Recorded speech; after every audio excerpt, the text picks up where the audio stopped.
de vous retrouver pour notre parcours Carême. Depuis que nous avons commencé, nous avons abordé les 5 langages de l'amour décrits par Gary Chapman, puis nous sommes allés à la source de l'amour véritable en voyant l'ancrage biblique de ces 5 langages. Et face à l'amour infini, inconditionnel de Dieu, nous avons été conduits à nous positionner, donc déjà par le choix de la prière personnelle, un chemin à entreprendre par chacun de nous. Donc si vous souhaitez revoir la vidéo concernant la prière personnelle, le lien se trouve en barre d'infos. Je vous disais la dernière fois que j'allais vous proposer aujourd'hui un moyen personnel à chacun pour répondre à l'amour de Dieu, donc un moyen propre à votre langage de l'amour. Donc, si les paroles valorisantes sont votre langage d'amour, eh bien, je vous propose de vous préparer de manière privilégiée au sacrement de réconciliation. Vous savez, pendant le carême, souvent, il nous est proposé dans nos paroisses de vivre le sacrement de réconciliation. Peut-être qu'on y va machinalement, je ne sais pas.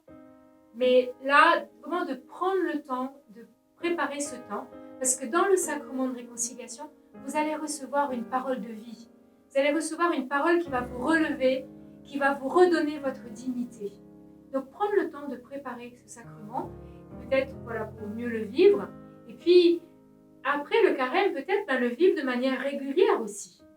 Que ça ne soit pas seulement une fois par an, à Pâques ou à Noël, mais prendre le temps que ce sacrement soit le lieu où vous puissiez entendre une parole valorisante, une parole de vie de la part du Seigneur pour vous. Vous pouvez aussi choisir de vivre la prière du cœur avec un court verset biblique comme un positionnement de foi. Je m'explique. Il y a des moments peut-être où vous pourrez douter. Il y a des moments où vous pourrez ne plus espérer, où vous pourrez avoir peur. Eh bien, laissez s'ancrer en vous une parole qui va venir prendre le contre-pied de cela. Vous savez, il y a plein de paroles de non-vie qu'on a pu recevoir. T'es qu'un incapable, t'es moche, t'es nul, qu'est-ce qu'on va faire de toi? Combien de fois on donne prise à ces paroles? Moi, j'ai envie de vous dire non.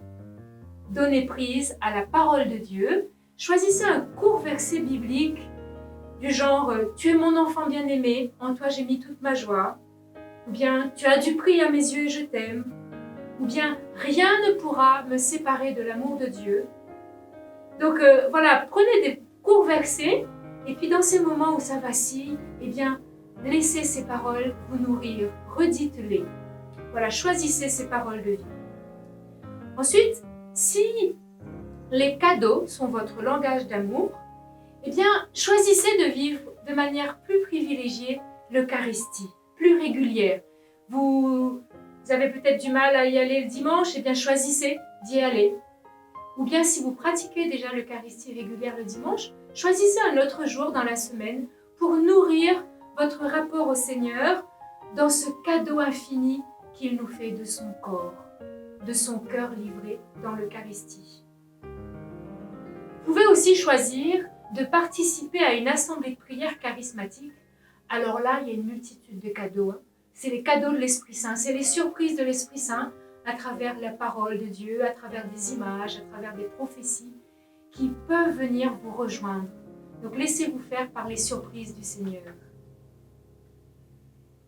Si les moments de qualité sont votre langage d'amour, vous pouvez choisir dans la semaine d'avoir un temps privilégié devant le Seigneur, devant le Saint-Sacrement. Vivre un cœur à cœur, un face à celui qui se rend présent à chacun de nous dans le corps eucharistique.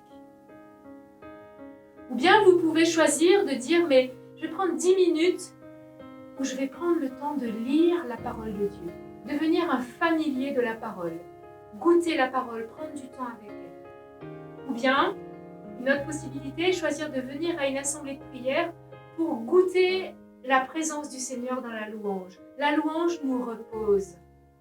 La louange d'adoration dilate notre cœur dans un cœur à cœur avec le Seigneur.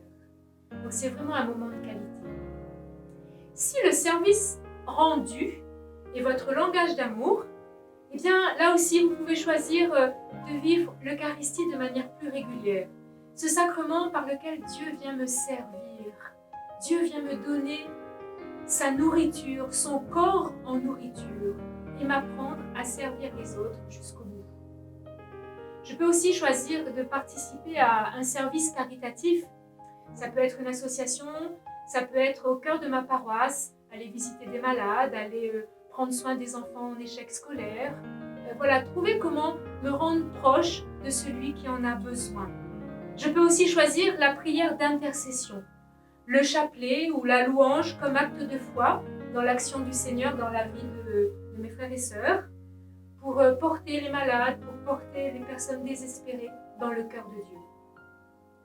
Et enfin, si le toucher est mon langage préférentiel, eh bien, peut-être que je peux choisir la prière d'alliance. Vous savez, la prière d'alliance, c'est dire merci, pardon, s'il te plaît, relire sa journée, voir comment concrètement Dieu est venu me rejoindre dans le concret de ma journée, dans mes relations, dans mes actions, dans mes rencontres. Et ça, c'est concret, c'est ma vie que je touche au plus concret. Eh bien, voilà, prendre ce temps de voir comment Dieu fait alliance avec moi dans le concret de mon quotidien.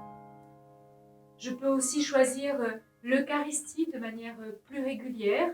Là, c'est un corps à corps, un cœur à cœur. C'est Dieu qui me donne son corps, qui vient me transformer dans mon corps. Voilà, plusieurs moyens spirituels, loin d'être exhaustifs, propres aux divers langages de l'amour, à chacun de choisir le sien pour grandir dans cette alliance, pour plonger dans cette alliance que Dieu veut avec chacun de nous. Puis dans les prochaines vidéos, nous parlerons de la dimension au prochain. Au revoir.